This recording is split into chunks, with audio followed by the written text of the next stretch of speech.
Sorry, I'm just a little bit late, but yeah, I was getting dressed. And it actually wasn't that hard to get dressed tonight. This really isn't a difficult outfit to put on by yourself. And it would be a lot easier if I had made the corset lace up in the front instead of the back, which in this era, you can do a front lacing corset or stays. Hey, Jennifer. Hey, Jasmine. Hey, Carol. Hey, Betty. So I guess I'm going to have to call my hubby to get the full view unless I step up to the mirror again. But I am wearing my complete 1793's ensemble that I finished just a few days ago. And this is the very first time I put it on. So I did a test fit on the dress, but I have not yet put the whole thing on. So this is it. Hey, Kelly. Hey, Agnieszka.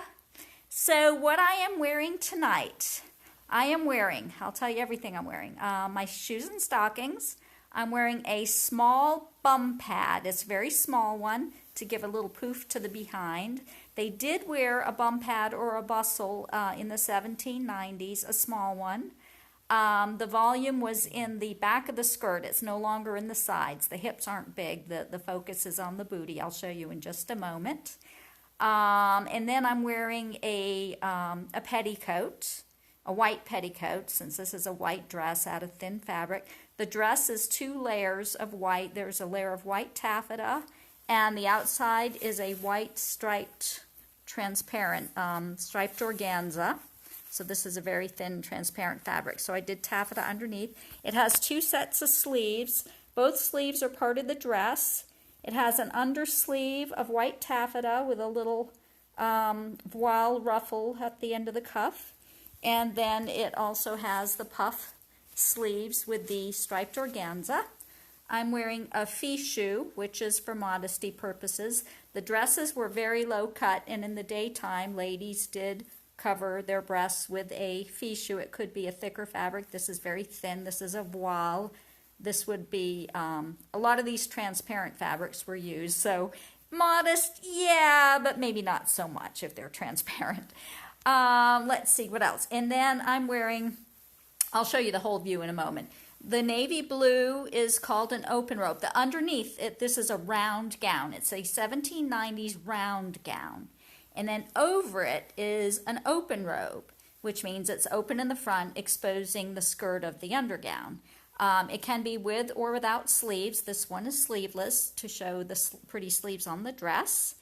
I'm wearing a wig that's actually not, the hairstyle I'm wearing is out of fashion for this outfit. They definitely wore powdered hair in the 1790s still. A lot of women wore still powdered hair. But the hairstyle would have been a hedgehog, really wild curls. But this silver I thought was pretty with the outfit. It is big. They wore big hair, very full in the 1790s. But it should be really frizzy instead of neatly curled. This one is stacked and neatly curled with the curls in the back. So this one is probably more of a 1760s, 1770s hairstyle. So I'm out of fashion in my hair right now. Okay, and then my hat. This is what I call Hatzilla. This is a very broad-brimmed, soft-crowned hat because the crown is all just a big puff of fabric. And that was really the best hat for this period because the hair was so big. This kind of hat did not smush the hair. It allowed for the really big hairstyles. And then I have my white ostrich plumes and my bows, which would have been very fashionable at the time. So my hair's a little out of style, but other than that, I think I'm pretty good. So I'm going to step up. I'm going to change my lights around, and I'm going to step up to my full-length mirror so you can see the whole thing. And please, if you have any questions, feel free to ask because this has been a lot of fun for me, and I'm learning a lot. So I'm turning the camera around now to the full-length mirror. And I'm going to have hubby come in, and I zoomed in a little. So here is my outfit, a full length.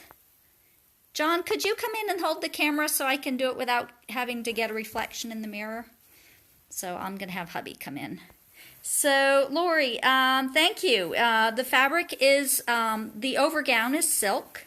The round gown, as I said, is organza, and I'll hold it up. There's the layer of taffeta. So I'm going to have hubby hold the camera here. I'm turning it back around again.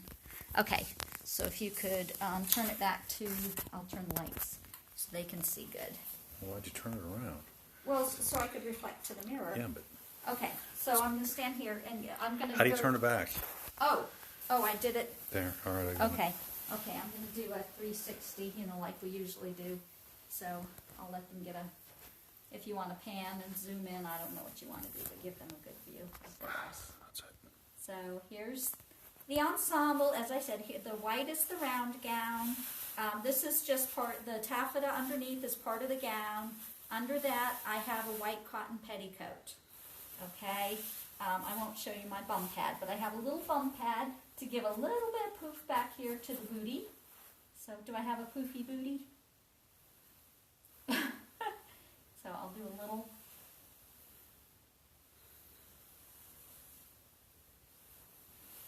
And then the navy blue silk, this part is called an open robe. And open robes were very popular in the Regency. So this was the start, really this whole outfit was the start of the Regency fashion. The dress I'm wearing is white. The waistline is a little bit higher. It's not quite empire, it's a low empire. And the sash, of course, in the Regency, they wore a more narrow sash and a higher waistline. But this, in the 1790s, is the transition. And the puff sleeves, and this whole sleeve could be on a Regency dress, and it would be appropriate. And definitely this open robe, very Regency. It would just be cut a little bit higher. And it could be worn, actually, this open robe could be worn with a Regency dress now, and it would look just fine. The hat, of course, would not be Regency. So I'll just do one more turnaround.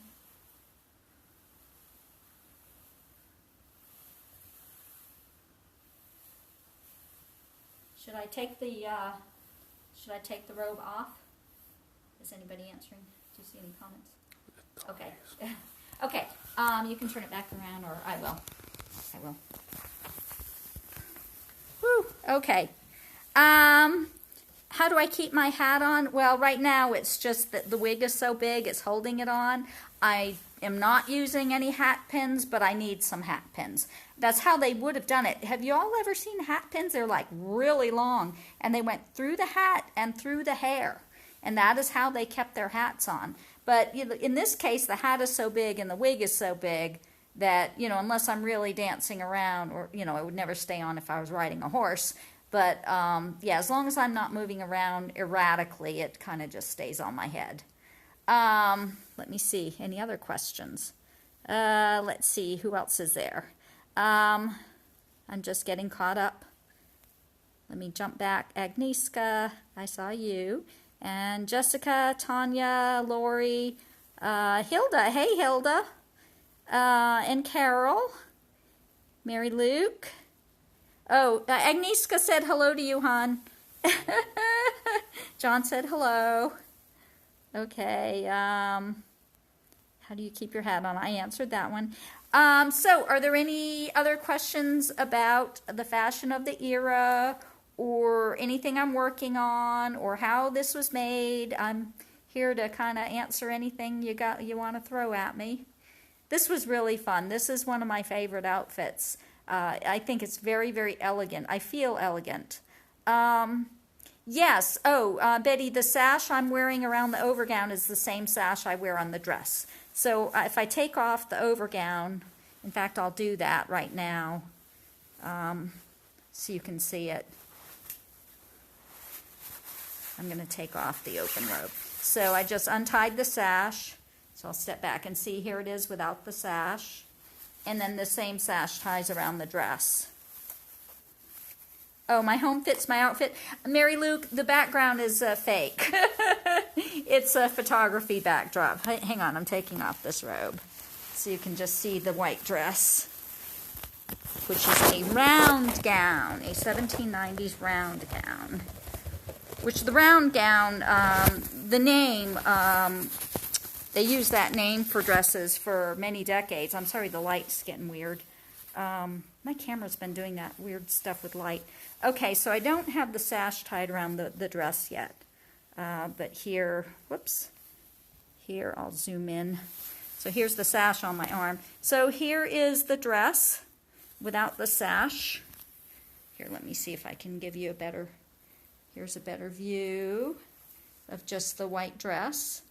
And then I just tied this blue sash around the waist, which I can't do one-handed, so here, I gotta get my honey again. John, I need to tie this sash around my waist. So if you could, this is already pointed at me, if you could just hold it, and I'll tie the sash.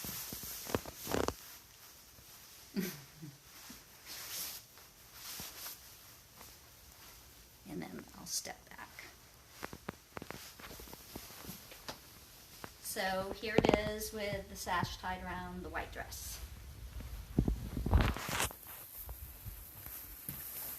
I'll go back and, whoops, there's our, you're getting a tour of my house now.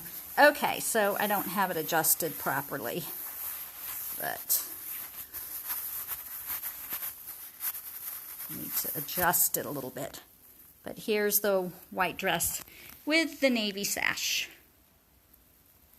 And the hat. Got to get the hat.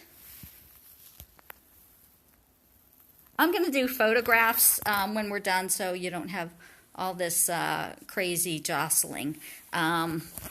So, yeah, my honey always does my pictures when I play dress up. So we always get pictures and a brief video after. So I'll be taking some pictures. I might change the wig. I'm not I thought I liked this silver wig with the navy blue, but I might like one of the other ones better. The color of the hair will really change the character of the dress, because I do have a blonde wig, and I have a red wig, too. A red, really kinky, curly one. So, I need a tripod, Hilda. Well, I have one. Well, not for my phone. We have one for the camera, but I'm moving all around, so I don't know if that would help or not. I haven't tried it. I'm not very good at this video stuff. Oh, Agnieszka, you want to be my sister so you can borrow my clothes? Just come to my house and we can play dress up.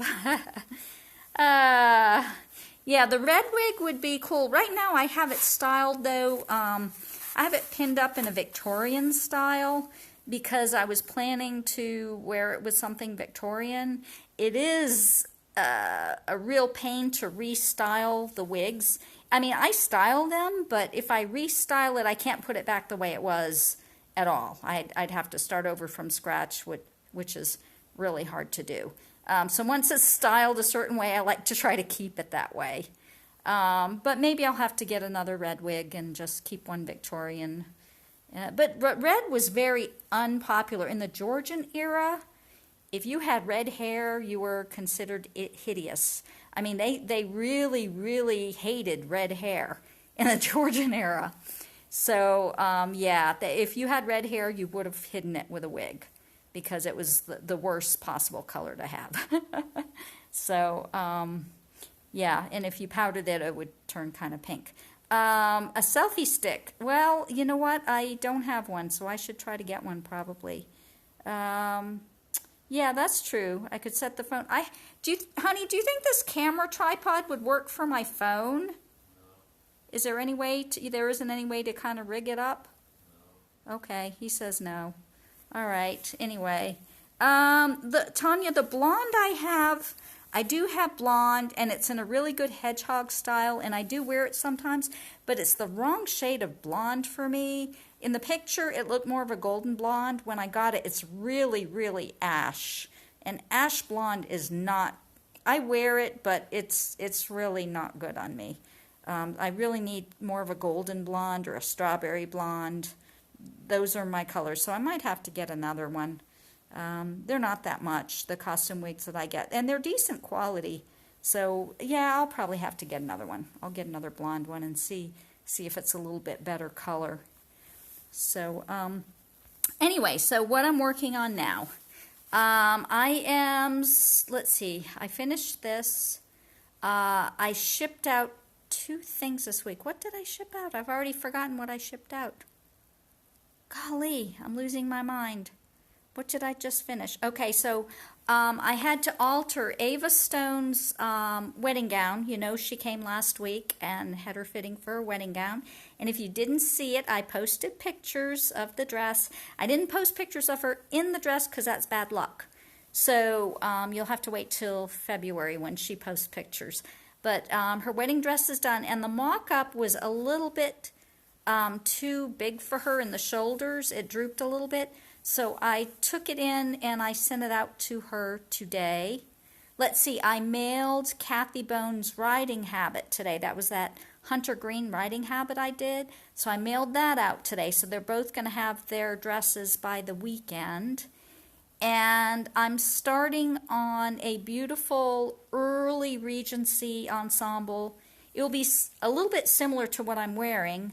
Not with the big hat, but it's a round gown and an open robe, a little bit different style. Making that for Mira Platt. She's going to wear at Colonial Williamsburg.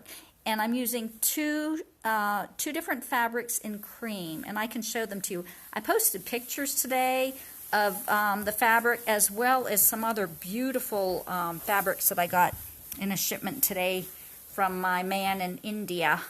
Satyam in India, who calls me at 2 o'clock in the morning. Okay, so here, I'm turning the camera around. So here are the fabrics I'm using for Mira's dress. This is beautiful. It's a dotted silk. It's a cream dotted silk. That's going to be the overgown because I don't want to cover it up. It's so beautiful. I was going to use it for the dress, but I'm going to use it for the open robe now just because I don't want it to be covered. The dress is going to be this cream-colored raw silk. So it's the two of these together, and I think they will be very elegant and very beautiful. Let's see, Hilda, there's a component that you attach to the tripod that holds your phone. Hilda, if you could send me the link for the one that you got, I'd appreciate that, just so I know which one and if it works. Betty, it was so beautiful. Is that the wedding gown? I'm not sure what you are referring to. These fabrics here, the cream, are you talking about? They're really nice. Jennifer, with the wedding dress, will she wear a veil or just flowers? She's wearing a tiara. She does a Tiara Friday thing. Plus, the dress is made with pearls. It's a beautiful pearl netting, and her birthstone is pearl. So she's going to wear a pearl tiara with the pearl dress. I think it's going to be gorgeous, and I can't wait to see it. I didn't see the tiara. Thank you, Hilda. Ava's gown. Thank you, Betty. Yes, I thought that's what you were saying. Yeah, Mira's is going to look very beautiful, I think. I'm just staying with the two colors, but what I like about it, even though both fabrics are the same color, they're very different textures, and I think they'll play beautifully off one another. They each have a sheen, a different kind of sheen, and I really like mixing textures, not going crazy, but you can really do a lot with textures, and the colors, the shades are very complementary. So I think it's going to be really, really pretty. I should have it done by this weekend. And yes, I am starting a sewing frenzy because in 2 months, yes, it's January, February, March. It's really coming up fast. In 2 months is the Colonial Williamsburg retreat, and I'm putting on a fashion show with the help of about a dozen other authors who are going to be modeling the dresses. You've heard me talk about this before, and I still have a lot of things to make. So if I don't get 2 a week done, I'm going to be drowning. I'm going to be sunk. Plus, I have some dresses that other people have asked me to make for them to wear to the retreat, some of the readers. So I've been doing the best I can. I should get everything done, but I'm going to have to work very, very, very hard to get it all done because it isn't just the dresses. I mean, the dresses are multiple components. Kathy Bone's riding habit was 5 pieces. It was a skirt. It was a bum pad. It was a cravat. It was a waistcoat. It was a jacket, and it was a hat. So is that 5 or 6? I think 5. I mean, that was one outfit. And she still needs a corset. So I told everybody the corsets I'm going to do last. Because, hopefully I want everyone to wear a period appropriate corset, because the dresses do not have a correct silhouette without a correct corset. With this, I'm actually wearing a Regency corset, because this dress does have more of a Regency silhouette in the waist and the bust, as opposed to the really flat Georgian. So I need to make some Regency corsets, and I need to make some Georgian corsets. They're called stays. But I'm going to have to do them last, because in the end, people aren't going to see the corsets. They will see the dresses, so I have to have the dresses made. So, Betty, I'm looking forward to Williamsburg too, but I'm going to be a basket case, and I'm so glad I have some friends there, because I'm going to be crying on your shoulder. I appreciate any help. So, yeah, I have a lot left to do. But I can get it done. I just have to knock them out. And so, a lot of people have been saying, when are you writing? When are you writing? Well, I haven't been writing. I just haven't. I can't do it all. I thought I could, and I can't. I'm not Wonder Woman. Yes, I think I'm Wonder Woman, but I'm not Wonder Woman. I can't do it all. And then the other thing, if you saw my crazy post, Betty, yeah, I just planted that seed, didn't I? I might need your help. So anyway, what was I saying? Oh, the crazy thing. If you guys were following me, I don't think I talked about this. Last week, after I made the pink Regency dress for Christy Caldwell's book cover, a couple days after that, she sent me this link to an application to a brand new reality show.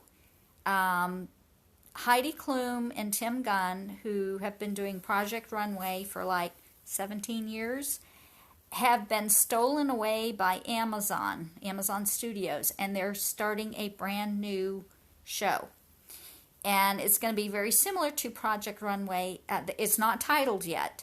It's going to be similar to Project Runway, but my understanding is that things that the people create are going to be available for sale on Amazon. So it's a huge marketing thing. See, Project Runway, they weren't smart. They could have done that, and they could have made probably tons of money if they'd sold some of the winning, pieces to the general public. Well, I think that's what Amazon's going to do. So Christy sends me this link because there was a casting call. They're looking for people for this show.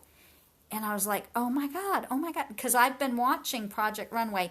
I only started, believe it or not, watching it a few months ago. I'd never seen the show before. I've been sewing for 3 years, have never seen the show. And then hubby and I started watching it on Lifetime. It only goes back to season 6, because prior to that it was on, I think, Bravo.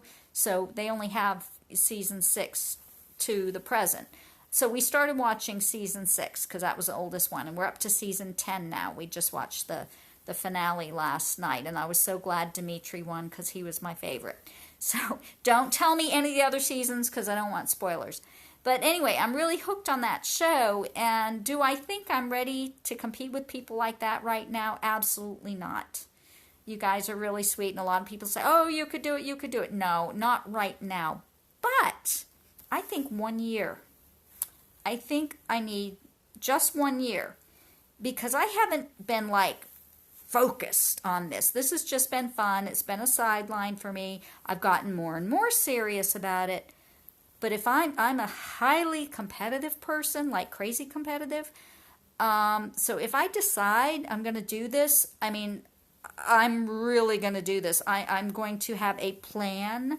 I'm going to have a plan of attack to prepare myself to be competitive. Because if I did something like that, I might not even get chosen. But if I got chosen, I wouldn't want to make a fool of myself. I really don't want to make an ass of myself and be eliminated the first day. And there are so many crazy things. It isn't just about sewing. Making clothes out of newspapers or candy or whatever. They do some crazy stuff. And that kind of boggles my mind. I don't know if I could do it. I don't know. And I'm just really in the basic stages of pattern drafting. I know a little bit. I haven't had any formal training. I can make dresses, and I've drafted my own pieces, but I haven't done complete outfits on my own. I use pieces of patterns and I put them together in my own way and I fill in the gaps, but I've only done 2 things that were completely with no pattern pieces at all. So I need to do a lot more of that. Plus, okay, here's the other thing. If I go on there, they're not interested in people who make costumes. That's not what they want. They're interested in people who are going to make money, who are going to appeal to the mainstream. So my goal, and this is what I need to do in the next year, and you guys are going to see me do this, and hopefully you'll cheer me on. I'm going to start systematically creating garments that are modern, but have elements of historical fashion. Maybe a sleeve, a collar, a neckline, a skirt. Something about them will be highly historical, but they'll look like something that you could wear today. That is what I want to create. And I was talking with Christy about it, and she said nobody's really done that. She said she's watched every season of Project Runway. Do you guys know who followed that show? Do you know if anybody's done that? Because that's what I would like to do. And I have some very, very strong ideas about it. So, okay, I'm just going to look at comments again. Hey, Elizabeth. Hey, Sandy. Oh, okay, Agnieszka, we wait for your books as long as we have to. I love you. You're so sweet. Well, I just haven't been able to focus on 2 things at once. And if I decide I'm going to do this Project Runway thing, there's no way I can write and do that. There's just no way. I have 2 books that are... Vengeance is still only half finished, I'm ashamed to say. It was supposed to be done last spring. That's how bad, that's how far behind I am. I have 2 other books that I got back that are my very first books that I don't think any of you have read. Or maybe 1 or 2 have read. But they were the first books I ever published, and they were under another pen name. I have the rights back. I wanted to republish them, but they have to be re-edited and rewritten to some degree.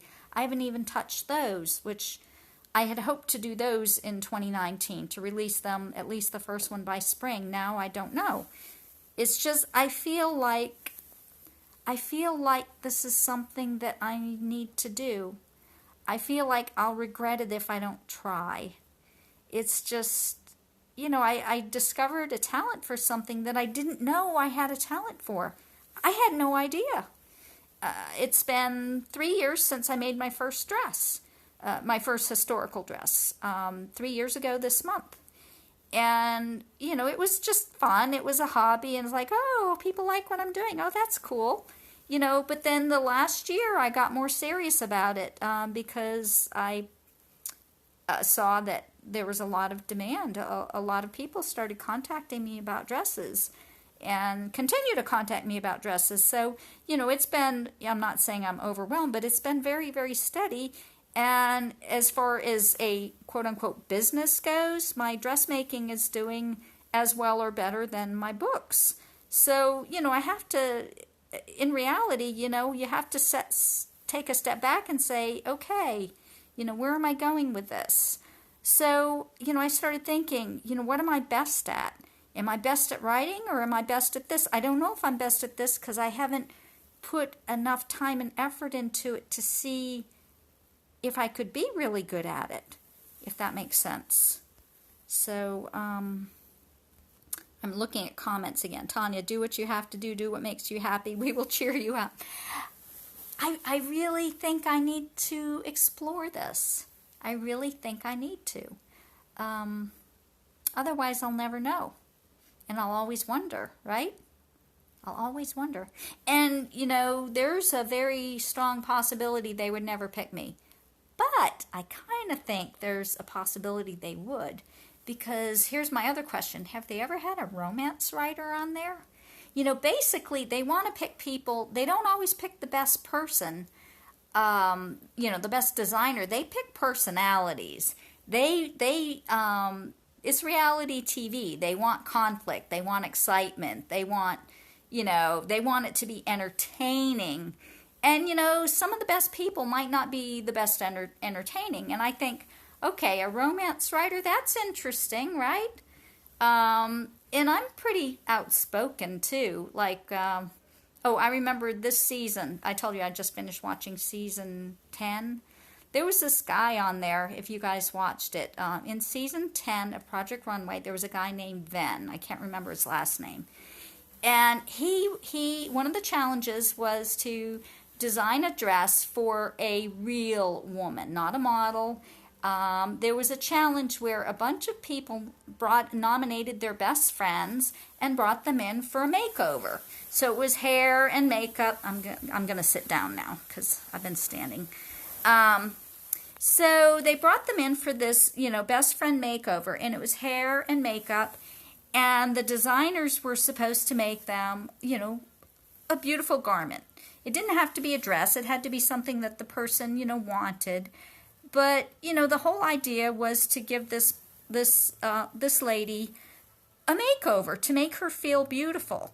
And this guy, excuse my French, he was a total asshat.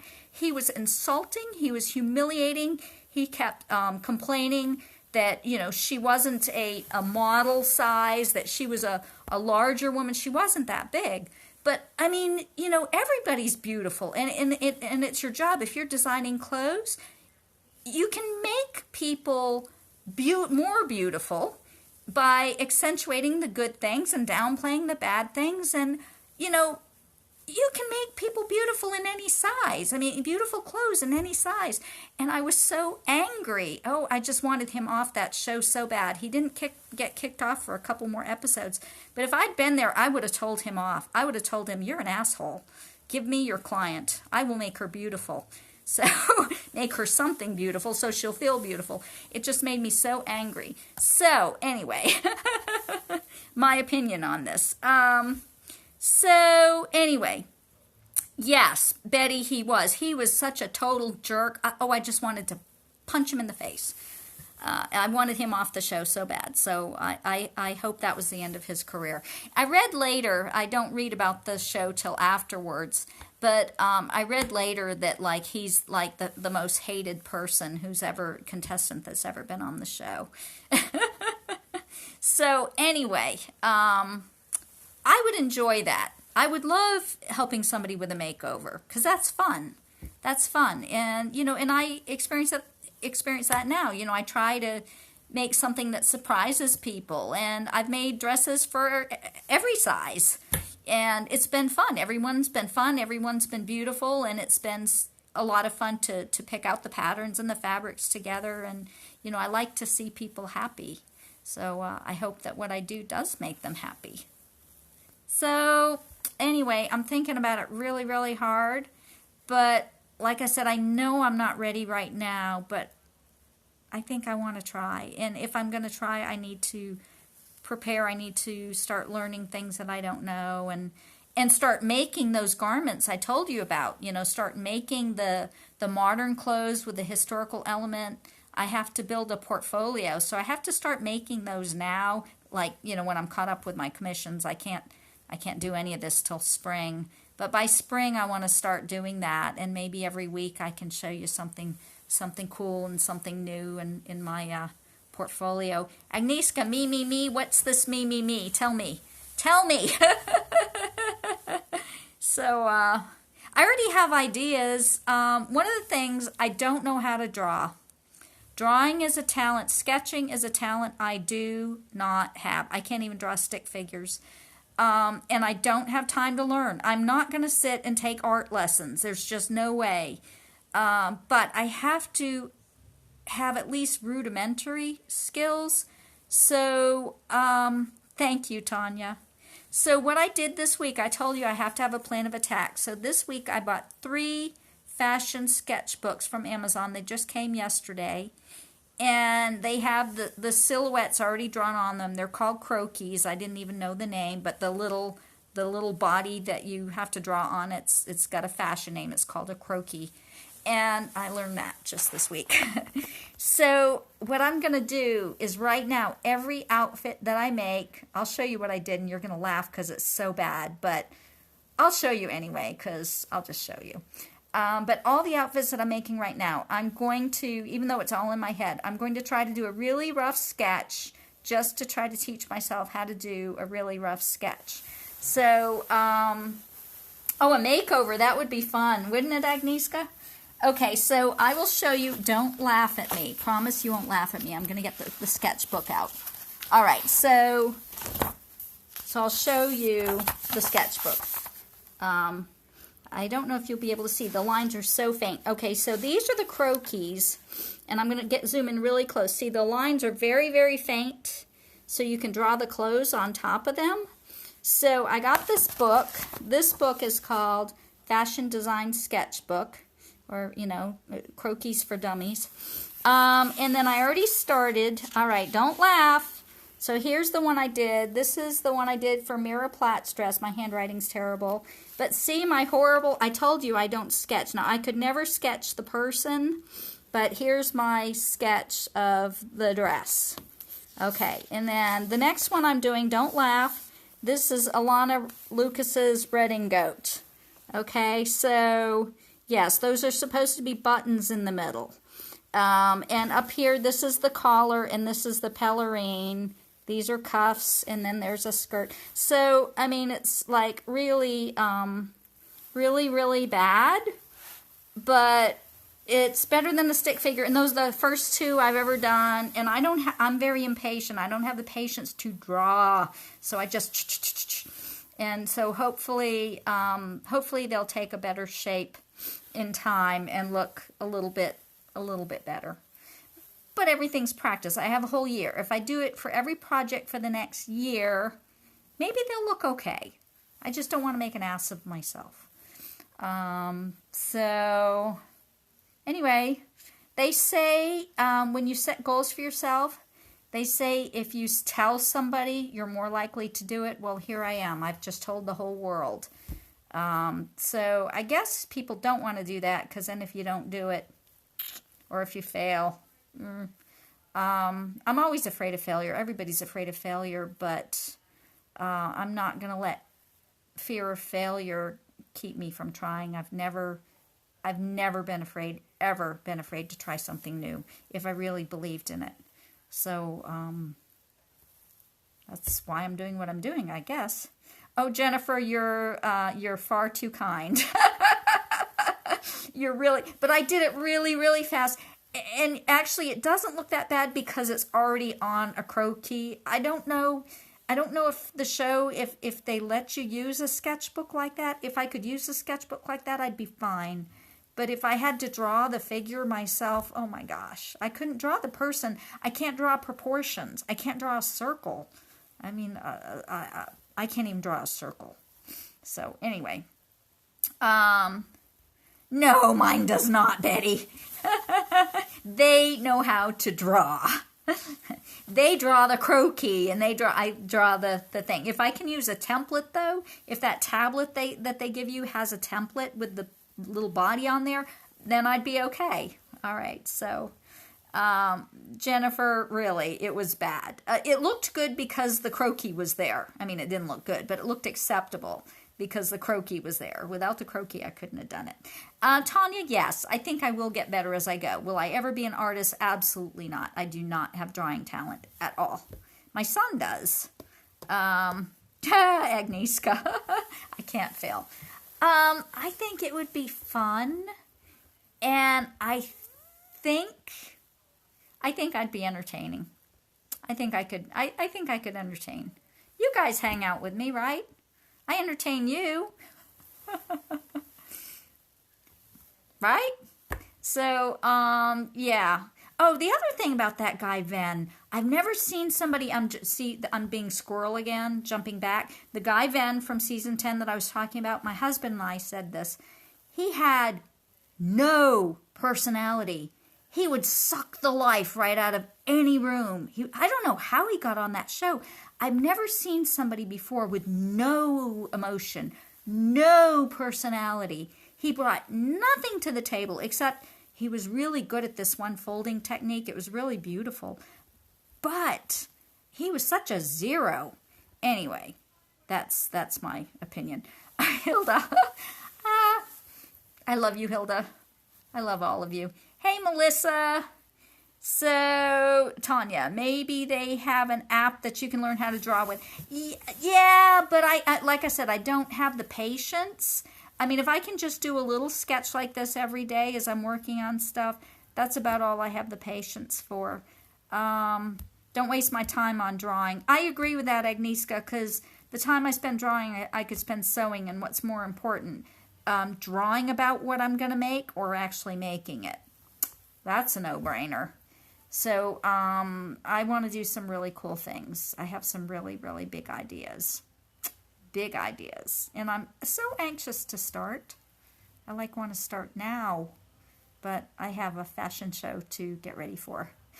But maybe that fashion show can go in my portfolio. You know, if that goes well, I mean, definitely that's a plus in my favor. You know, that's something I can use for the audition. I can say, look, I created all of these. You know, they're not interested in historical clothes. I know that. But if I preface it and say, you know, I know you're not interested in historical clothes, but this is an example of my, you know, work, my workmanship, and my, you know, colors. And, you know, I'm really good with colors. That's the other thing I notice about the show.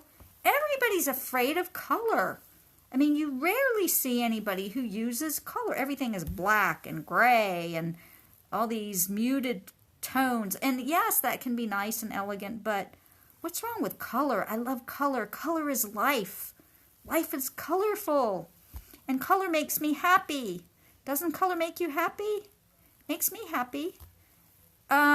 Jennifer, yes, that's if I can get the basic gist of it, I'm good to go. So I was talking about color. Did you guys see the pretty fabrics that I got today? I posted pictures of all of them. They are amazing. If you didn't see them, go to my timeline and look at them. They're really, really beautiful. One of them is sold for a dress already. Excuse me. The others are still available if anybody's looking for a dress. I have lots and lots, and I have others that I've gotten, and these are from my my guy in India. I'm not telling anybody where they come from, but I have I have a connection in India, and they are beautiful.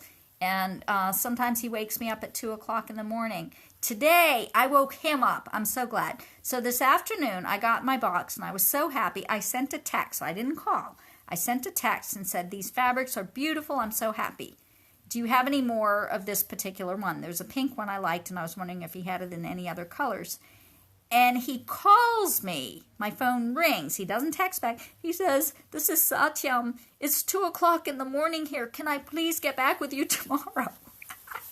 He's woken me up on the phone at 2 o'clock in the morning at least 3 times. So I got him back. So there. So I didn't feel too bad about it. But I said, yes, Satyam, you can get back with me tomorrow. That is fine. The blues are beautiful, Jennifer. I agree. Those two are really, really beautiful. So I did this one for myself because I wanted to try out these patterns. And I am going to wear this to the historical romance retreat. And I wanted to, the one I'm doing for Mira is going to be similar. It's got a different neckline. It's not identical. It's going to have a pleated V neckline. And it's also not going to have the puffs. It's just like these undersleeves, the straight undersleeves. And then the overgown will be very similar to this navy one. A little cut a little differently in the front, but it'll be quite similar. So, Renee, do the colors have to stay with the time period? Renee, could you clarify your question? I'm not sure what you're asking me. Are you talking about the fabrics that I got? Are you talking about, are there certain colors for certain time periods? I'm not sure what you're asking. I'm glad to answer that, but I need to know a little bit more. So those fabrics that I got, the ones I got from India, I've been making a lot of Regency dresses from them, but they could be used for anything. And that's what I plan to do. I want to try to make a couple of couture, runway, red carpet kind of gowns out of them for my Project Runway / unnamed reality show audition. So I want to come up with some really unique ideas to use those embellished fabrics because I think they would be very beautiful for any kind of red carpet gown. So, hey Janine, nice to see you. So I guess I'm running out of steam now. I don't know how long I've been going for tonight. Sometimes I go for a long time. So thank you guys for hanging out with me. Thank you for supporting me. And colors in the time period. Okay, can you, Renee, tell me more what you're asking me. Are you asking what colors are appropriate for what time period? If so, it's more than just color, it's also type of fabric. So if you start way back in time, the earliest gowns, medieval era, were mostly linen and wool. And the colors were very earthy. They only used vegetable dyes back then, or primarily vegetable dyes. So they didn't have the really, really bright colors like we have today. But as over time, techniques evolved and weaving evolved, and after the Crusades, there were fabrics imported into Europe from the Orient and from the Middle East, and then you started to see the silks and the brocades and the beautiful vivid colors and the lace. Lace didn't develop until, I think, the Renaissance. I think it was the 15th century. I'm not exactly sure, but I think it was the 15th century. But you see, in the Renaissance, you see very, very deep, rich colors.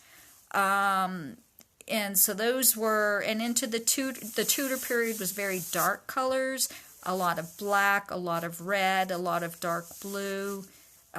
Purple was more royalty, but the deep, rich colors, plum, aubergine, what is it? Eggplant. Greens. Let me see. And then in the Georgian era, you don't see the brocades, and that's what I'm going to be talking about in the fashion show. Up until the 17th century, you saw those dark, rich colors and the heavy brocades. And then in the Georgian era, they got away from the brocades, and they still wore a lot of silks, but they were very light colors and more florals, not the brocades, but the floral print, the painted silks. You still saw a lot of linen, and then you started to see a lot of cotton. Cotton became very, very popular. White, with Marie Antoinette in the late 18th century, she introduced the chemise gown, and then everybody started wearing white, and it was popular all through the Regency for a very, very long time, white cotton, and then they went back to white silk. But in the 18th century, especially in the middle of the century, when the dresses got so big, the fabrics had to be very, very lightweight, or the panniers would collapse under the weight of the gown. So a lot of taffeta, satins, lighter weight fabrics, colors were pastel, and then you started to see more and more pastels into the Regency, and then toward the end of the Regency, the deeper, richer colors started coming back again. I don't know, is that more or less what you were asking? I hope so. Hey, Ronnie. Anybody else? So I'm going to be doing that. What I was thinking, and I'm going to be focusing on the fabrics too. I'm going to try to do most of my work. When I do that portfolio, I'm going to do most of my work with linen and silk and some wool. I'm going to do all natural fibers and leather. You haven't seen me do anything with leather because I haven't done anything in leather yet, but I want to use leather. Leather's very popular, and wouldn't that be cool to do some historical things in leather, but not like gauntlets and armor. But I want to, but I don't want it to look costumey either. I don't want leather corset would be very costumey. I don't want it to look like Game of Thrones, But I do want to do some things, and I would love to try to do a dress in leather. That would be so cool. So I want to try it. We'll see.